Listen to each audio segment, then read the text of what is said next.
Well, I can tell you, being on the radio and taking some phone calls immediately after the pick, and I'm sure you felt it in social as well, but being down in Dallas, for me, my takeaway from Friday night after the first round was the excitement was those things that you talked about, but also, the dominoes fell the Canucks' way. Like that, forget you being here since 2005. For people that have been around since 1970, let's be honest, the balls have not bounced the Canucks' way very often. Jim himself said, we have no luck in the lottery, but look what happened. Like, things started to turn a little bit ahead of them.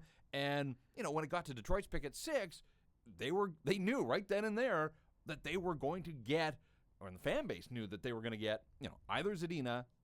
As we found out, it was never going to be Zadina. Well, I shouldn't say never, but given who was left, they knew they're going to get Zadina or Hughes. Right. And so I don't think they're going to go Dobson with that. It was just pick. a fan base was like, this stuff never happens to the Canucks. Things kind of broke the way because all of those draft previews, all those mock drafts that you made me read, like, I'm so pissed off at you now. Because didn't you feel smarter for it? No. Why? Show me the mock draft that had Barrett Hayton going 5th overall. Well, I didn't see one that had him going 5th overall. But, I mean, that doesn't mean that the mock drafts didn't make you smarter. No, I'm pissed off at you and the mock draft. Okay, hold on. No, timeout.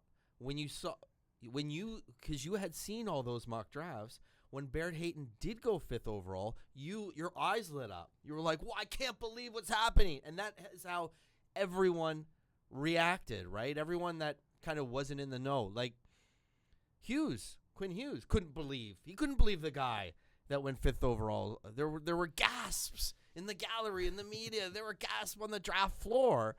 And I think that one of the things the mock drafts didn't take account of was the fact that there were very few top-end centers in this draft. Because after Hayton went, there wasn't another center taken until number 18, okay? So the two top guys that went, Kokiniemi and Hayton, were probably, you can make the case, maybe overdrafted, but teams coveted that position. And it turns out the Canucks were super high on Hayton as well. He was on their top 9, and he could have been a choice for them at 7, which, I mean, if I wouldn't even, like, the difference between where we are now as a city and where we would have been if the Canucks grabbed 8 at 7, it's like, apparently it's like an alternate universe. I really don't want to take part in that one. But the mock draft set you up to be shocked for that moment. If you had not read them, you would have just seen Hayton and been like, okay, Hayton. But because you had seen so many mock drafts and no one had Hayton going that high, you got to enjoy the shock with the rest of us when he was taken. All right, I got to process that a little bit, but I'll take your word on it and get back to me because I know you like to go back over all the mocks after the fact, but it sounded like you spent a ton of time on the plane going back through past drafts trying to find short defensemen. I couldn't find many, man. So now as you go back in time and over these mocks, let me know when you come upon the one that had Barrett Hayton going 5th overall. I will. I'll be. Bottom line is the Canucks got a guy that they just didn't think was going to be there. And look, I had fully bought into this. University of Michigan, played for Jeff Blashill. He's not getting past the Wings at 6. So, but the word is the Wings weren't going to take him. You knew? Oh, you knew that? Well, since we've heard that after the fact. Yeah. But heading into the draft night itself, like I was willing to buy that storyline. It made sense. There were a lot of dots to connect there that Hughes would have made sense for the Red Wings. The Red Wings are in a world of hurt, like the Vancouver Canucks are. They can use all sorts of things. I like the Red Wings draft though. I mean, they got Zadina. They got.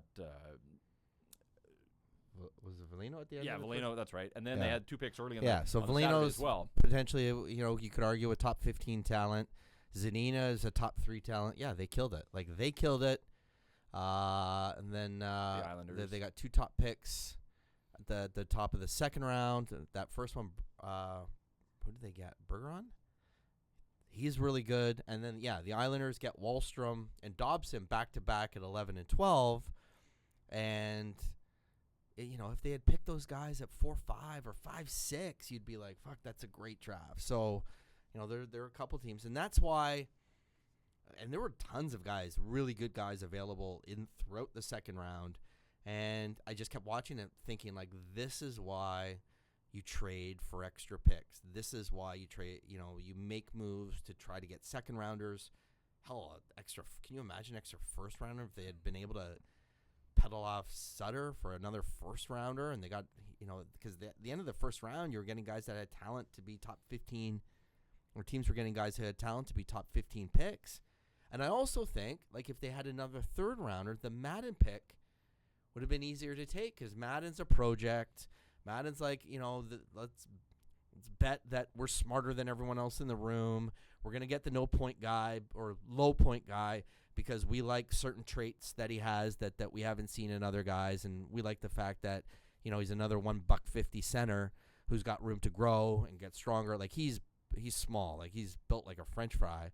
And, but you have, to me, it's a luxury pick, right? Like, oh, maybe he can be the next Gaudette. Well, Adam Gaudette is a special story. There's very few guys like him. But if you have a couple third rounders, you can take a guy like that, and then you can take one of the guys that had more offensive production that project better, over the course of their career. I didn't mind the Jet Wu pick at 37. Like, jury's out. We'll see what happens. You know they're thinking, right? Yeah. You know what happened. They got Hughes at 7, and then they said, now what? Now we need a defensive defenseman that can hit. Like, that is for sure the conversation that went on there. You agree? Yeah, I don't dispute that or dismiss that in any way. Time's going to tell, right? Like, we're 2 days removed from the draft. We'll see what happens. I don't mind the Jet Wu pick. Everything that happened after Wu, though, to me was somewhat underwhelming the rest of the draft when you talk about guys like Tyler Madden. Well, Madden's a letdown, but this Uutinen guy, look, he's a name on a piece of paper to me at this point. I'm not going to sit here and say that I've seen him play, but there are some that comparables, and you look at other guys that the U18s for the Finnish program, and he's a captain. Like there are things to like, but I can't sit here and tell you that I've got the book on him, and yet he falls into that profile too of skill, undersized. Perhaps a project, and we'll see what happens. I don't like. He's not an offensive skill. Like even he says he's uncomfortable playing the power play. What was he doing there at the draft, by the way? Like guys taking that deep, crazy. Like if you're in the neighborhood, if you live in Dallas, sure, drop by on the second day. But I was surprised. So was I. I was pretty shocked he was there, but he gets taken, and he seemed to enjoy it. He seemed to have a good time. I mean, there are worse places to go probably if you're in Finland than going to Texas in the summertime, and who knows, maybe he was going to Austin for a vacation, hang out, watch some music for a week. But that's a good pick. That's a defensible pick. That's a fine. I think that the one, if you have questions, if you want to question the Madden one, I think that's fair. I think Jet Wu's defensible. Uutinen, I think he brings certain leadership qualities, and I do know like executive will say at points during the draft, we got to get a guy who's a captain, or we got to get a guy who's a winner, or they that is shit that is intangibles. Yeah, get me some intangibles. And a lot of those guys that were drafted after Quinn Hughes, you heard a lot of talk about the intangibles, but the most intriguing I think is the 5'7" Russian kid, 140 pounds, but he blew up the Russian Junior League for more than 100 points. That's an interesting pick, and the goalie, total project.